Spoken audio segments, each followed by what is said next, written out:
নমস্কার, আপনারা দেখছেন টার্গেট বাংলা নিউজ। আপনাদের সঙ্গে আমি অর্পিতা। এই মুহূর্তে যে খবরের দিকে নজর রাখব, জন্ম হলো অদ্ভুত রকম এক বাছুরের। আপনাদের আবারও একবার জানাই, জন্ম হলো অদ্ভুত রকম এক বাছুরের, যার মুখটা অনেকটাই মানুষের ন্যায়, যাকে কেন্দ্র করে এলাকায় চাঞ্চল্য। শয়ে শয়ে মানুষ আসছে এই বাছুরটিকে দেখতে। এমনই এক ঘটনা ঘটেছে গোঘাটের পশ্চিমপাড়া অঞ্চলে। কি সেই ঘটনা, কেমনই বা দেখতে বাছুরটি, তা দেখতে চোখ রাখুন টার্গেট বাংলা নিউজের পর্দায়। জন্ম হলো এক অদ্ভুত রকমের গাভীর বাচ্চা, যার মুখটা অনেকটা মানুষের ন্যায়। এমনই এক ঘটনা ঘটেছে গোঘাট থানার পশ্চিমপাড়া অঞ্চলের ঝড়িয়া গ্রামে।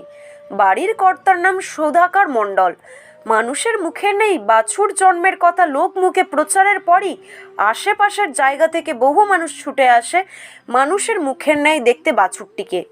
বাড়ির মানুষরা বলেন এটা ঈশ্বরের দান। তবে জানা গেছে বাছুরটি তার মায়ের দুধ টেনে খেতে পাচ্ছে না, তাকে খাওয়াতে হচ্ছে বোতলে দুধ ভরে। এ সম্পর্কে বাড়ির লোকজন কী জানাচ্ছেন চলুন তা দেখে নেওয়া যাক টার্গেট বাংলা নিউজের পর্দায়।